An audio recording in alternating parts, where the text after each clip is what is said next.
Hello, I'm Carole Sawo. I'm an author and teacher in the human mind, and it's my pleasure to be able to give you a few tips today on how to calm your mind down, especially if you're feeling overwhelmed and it's just full of clutter and you need to kind of bust some things out so that you can just even think straight and see straight. Sometimes we have so much going on that it becomes really difficult to even get through the day even.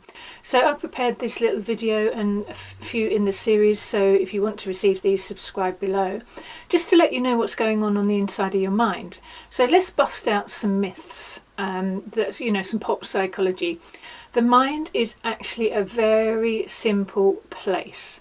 Now, I meet a lot of people in academia and in life who say, well, it's very complex and nobody can see inside the mind and nobody can understand the human mind, can they? Well, I've been studying invisible things really all of my life. And so I don't think the mind is that complicated at all. I've not yet met anybody whose mind that I couldn't fathom, but I've met quite a lot of people who couldn't fathom their own mind. And then when things happen in life, you see, you've got no frame of reference to make sense of anything. So I'm delighted to let you know that I've made sense of it for you. I'm going to give you the analogy of a house, and I'm going to teach you how you can declutter your house. So really, I've written this little book actually, Decluttering the Mind. And I use the analogy of a house because, for example, if I came to your house right now and had a look at it, and analysed where everything was, then I'm going to get a good idea of what the inside of your mind looks like, because the external environment is mirroring the internal environment.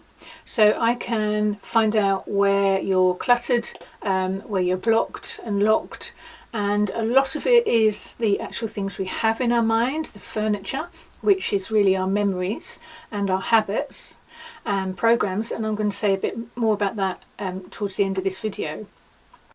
And some of it's about boundaries, so that's the next video, and I just can't emphasize enough how vital boundaries are. No, I'm going to say essential. Your boundaries are essential for your mental health, and maybe you haven't really understood what they are, so I've created a whole nother video after this one on boundaries. But today let's get you started. Let's get you organized. Let's start on the decluttering, because if you're watching this video, it's possibly because you were meant to find it on the internet, and it's just to explain what's going on for you. So let's start really simply. Each room in the house represents a different aspect of you, your consciousness. And so today I just want to get you organised. And part of me teaching you is to say that, things are really simple actually. Now, that doesn't mean they're always easy, but it does mean they're simple. We follow through certain simple patterns in life, simple processes.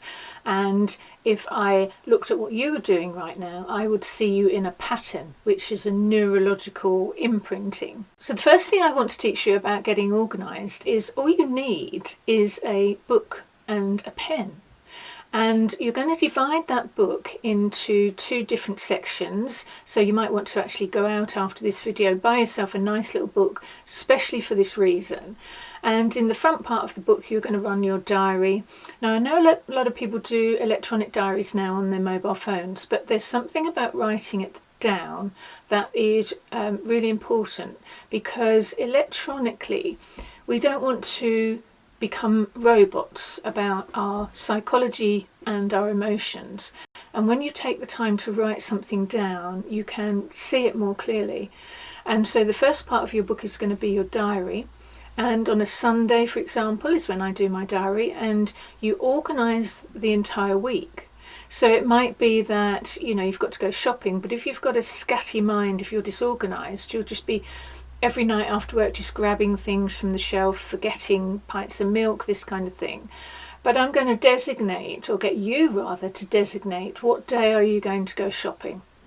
And then you're going to run your diary so that every time you think, oh, I must buy this at the shop, you're going to write a little note so that you keep in your mind the things you need to buy, but actually you're not overwhelming your mind and trying to keep all of these plates spinning at the same time, because that's really what's going on here. You've got too much going around, too much coming in, too much trying to come out, fears, worries, anxieties about health, relationships, money. That's what keeps us all awake at night.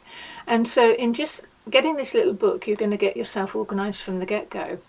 And so construct your week on a Sunday and think of all the things you've got to complete in that week, little places you've got to go, things you want to buy, and this kind of thing.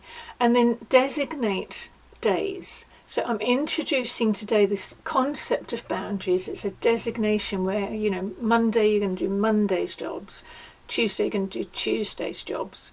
And there may be a bit of flexibility, but if you're very muddled, then you might have something called the internal saboteur, which lives in all of our minds and it wrecks things.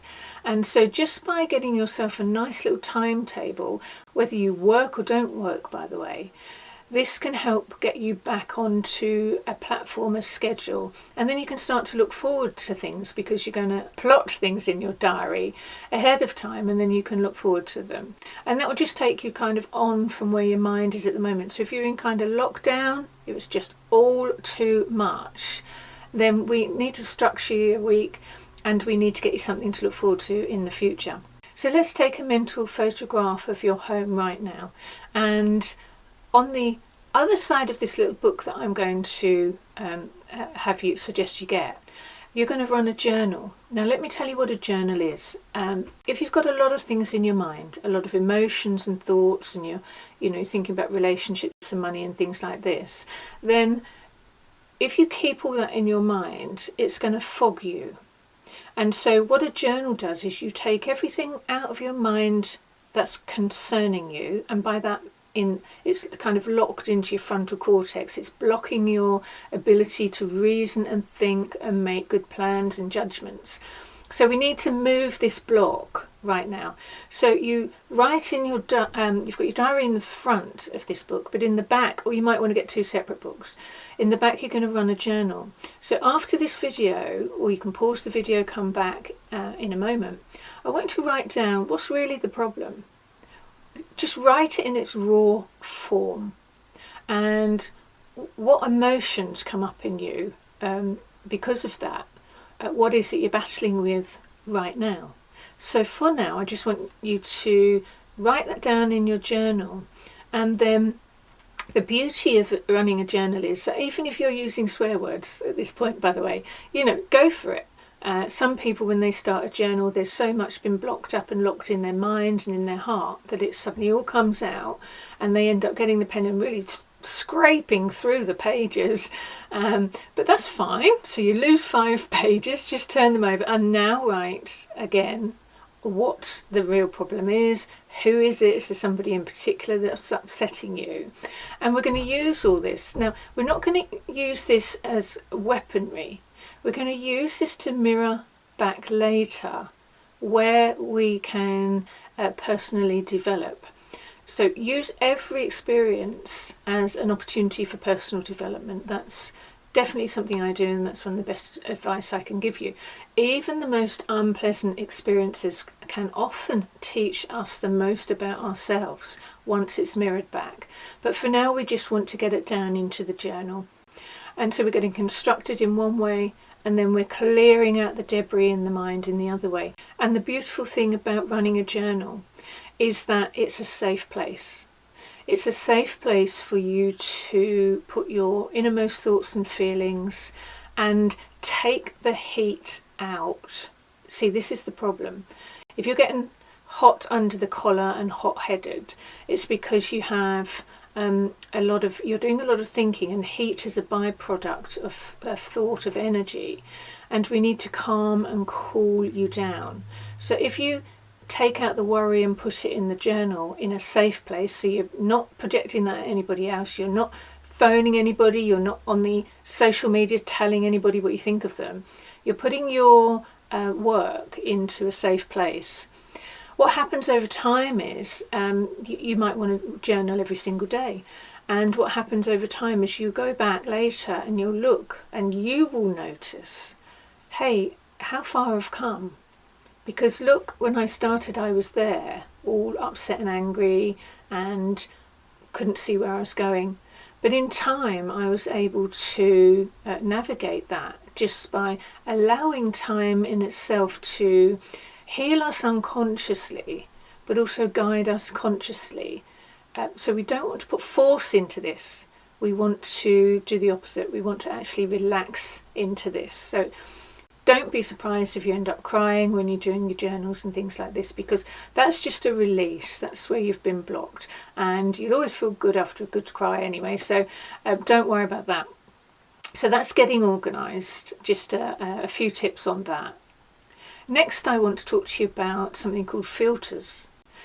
Now, it's kind of in line with the boundaries, but I really want to say more on that. That's why I'm going to keep a separate video.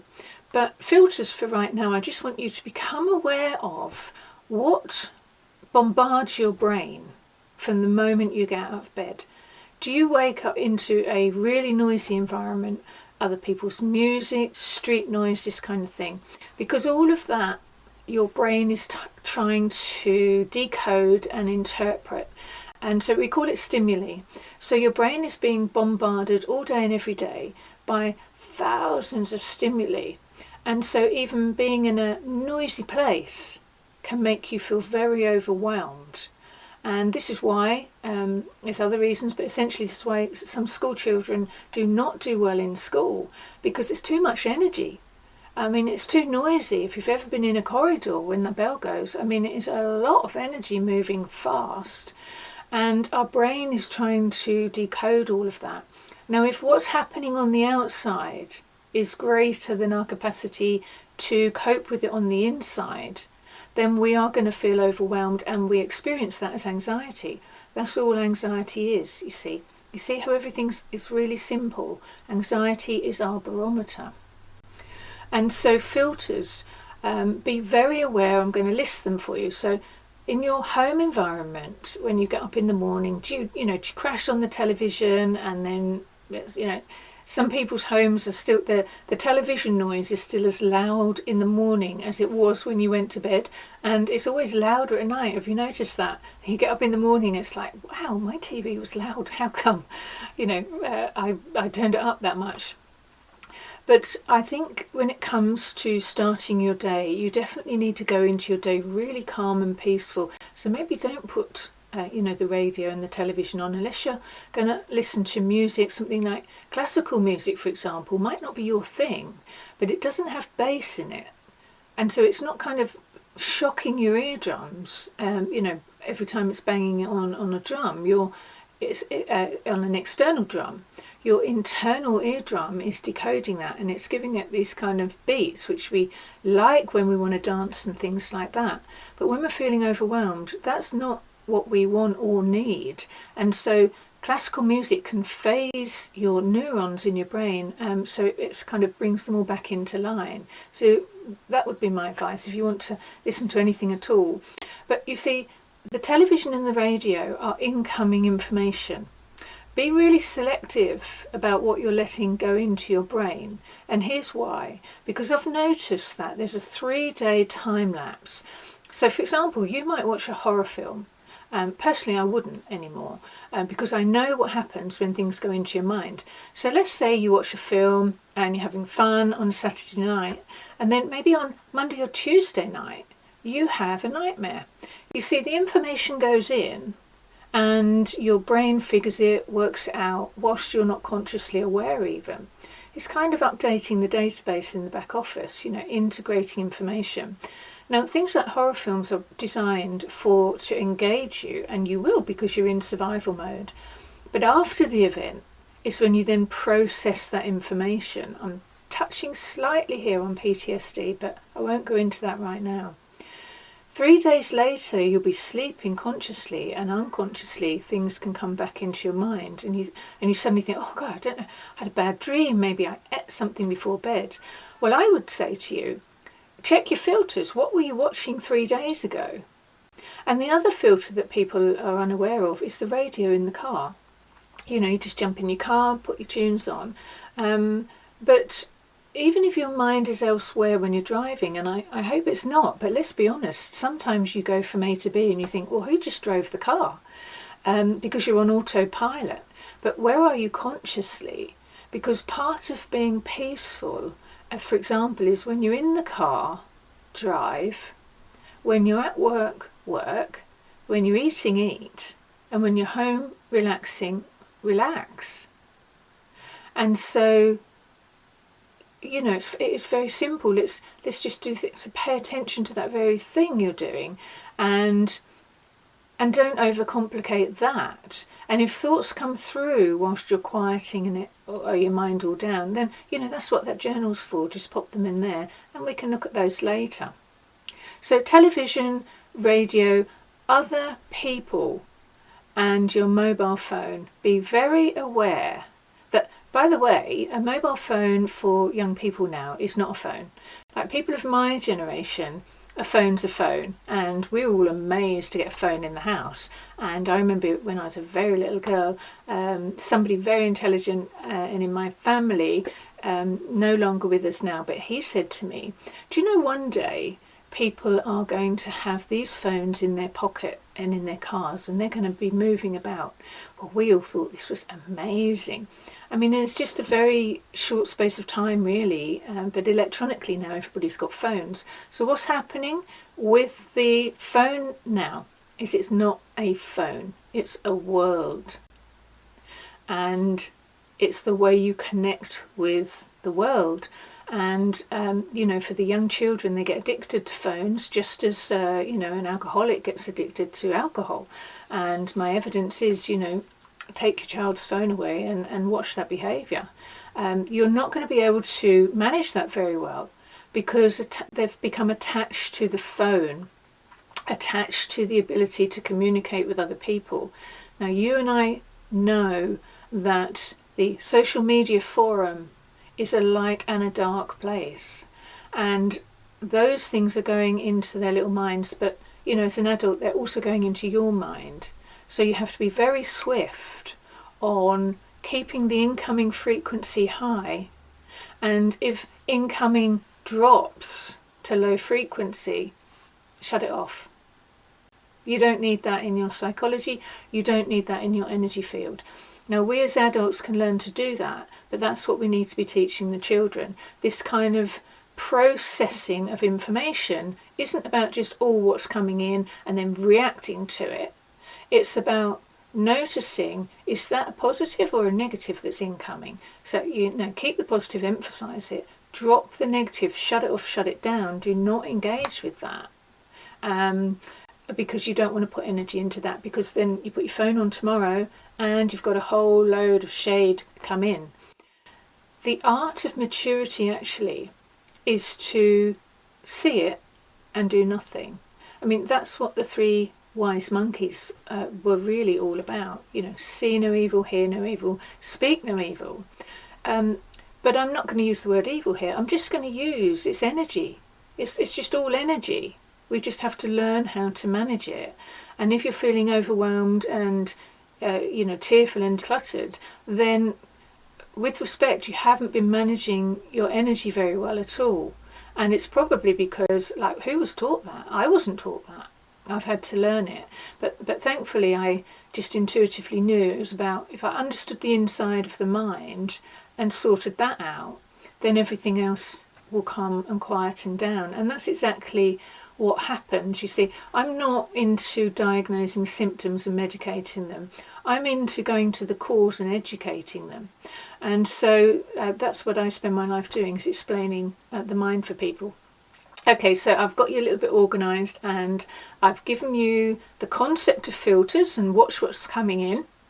And the last thing I want to tell you about is how your memory works. Because if you're overwhelmed, you're going to start forgetting things. What does that mean? Okay, a memory at the neurological level, at the brain cell level, is a cluster of information. Sometimes we call these schemas, or if there's more than one of them, schemata. So let's say you have a cluster of information around an apple. Which is great because that's the logo for my college. So let me talk about that. When we're little, we're taught what an apple is, and we're taught A for apple, and so we form a memory of the sound of what an apple sounds like, the word, what an apple looks like, then we eat the apple, what it tastes like, and is there anything else about an apple? So we learn the basics of that, and that's a little program that goes into our mind, and it's put there by other people. Now, can you see where I'm going with this? As we get older, then we become more sophisticated, so we take that apple program and we add on to it. So then we know it's a fruit, but we know, for example, it's not grapes or any other fruit, it's not vegetable. We then might extend our apple memory and say, well, actually, I take my basics from what I know it's a fruit, and now we can make these pies with it. So can you see how we accrue information, we assimilate it, accommodate it, and grow our memory database? Now, I'm talking about apples here, but I could be talking about your ex-boyfriend or your ex-girlfriend. And everything about that person, that memory, is going to, the minute you smell their smell, the whole memory is going to light up. And so what people don't realise is that memory isn't just visual. You can have auditory memory, so musical memory, and the schema can be lit up. The memory, the program, can be initiated by an under the radar trigger, and then all you know is you're upset again. I have done I've created a really sweet little course, actually, very accessible, in my online college at Hebe College on how to get over your ex, and so I'm going to teach you on attachment and how to untie and unpick and things like that, so you might want to zip over and have a look at that. But for now, I'm just letting you know that memories are it's I could give a whole lecture on memory and recall and remembering, and really we want to go into those memories that are unresolved, maybe with the help of a therapist, but you maybe can do it on your own. People are getting very smart. People are waking up and becoming very conscious, and that's what that journal is. It's like a portable therapist for you. But of course, nobody's going to be reading your journal, and you might want to get rid of that at the end of the year in a safe place as well. But back to memories, you see, if you're struggling to think straight and you're trying to get on with your life, but you have this memory that just has got a lot of energy into it, maybe you just lost something, that will cause an energy block, a foggy mind, and we have to go through grieving processes, and everything is a process.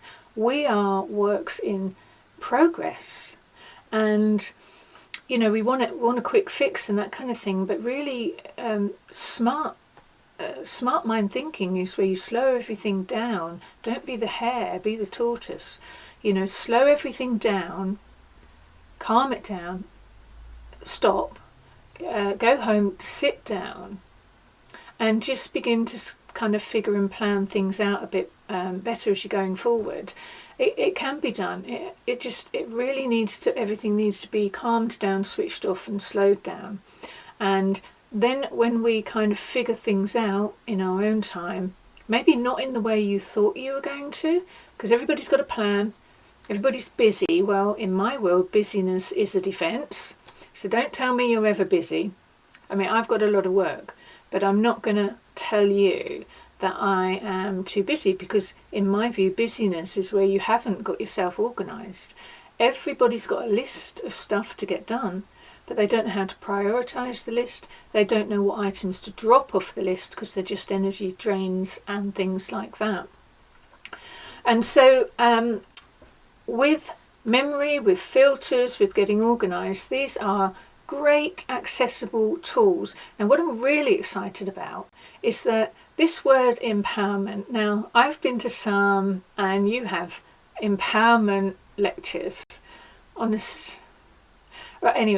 Right, so here's the real art of empowerment, is I'm not going to do anything for you, but I'm going to show you where you're blocked and locked, and tell you how to unblock and lock yourself. And that is the true art of education. The word educate means actually in Latin, it means to lead out. So anybody that sort of tells you they're a healer, they're a therapist, they're going to sort you out, you know, coming in with the cape flapping, they're going to hero their complex on that, and they're going to sort you out. Well, that's not my philosophy. My philosophy is that you're smart, that you've probably got a lot of programs going on in your mind that are not working well, because they're probably other people's that never did work well. And all I'm going to do is highlight the doors that have been slammed and jammed, and in with your decluttering process. You see, this is why we open windows in hospitals. You need the air to come through. This is why we throw back the curtains. You need the light to come through. You need to sit in the sun for lots of reasons. But all of this requires you to stop what you're doing, slow down, and start with getting back to great psychological health. Okay, people, I hope you enjoyed the video, and I look forward to seeing you next time. Don't forget to subscribe, and then I can tell you about boundaries and approval. Oh my goodness. And so, look, have a great day, and I look forward to seeing you next time. Bye for now.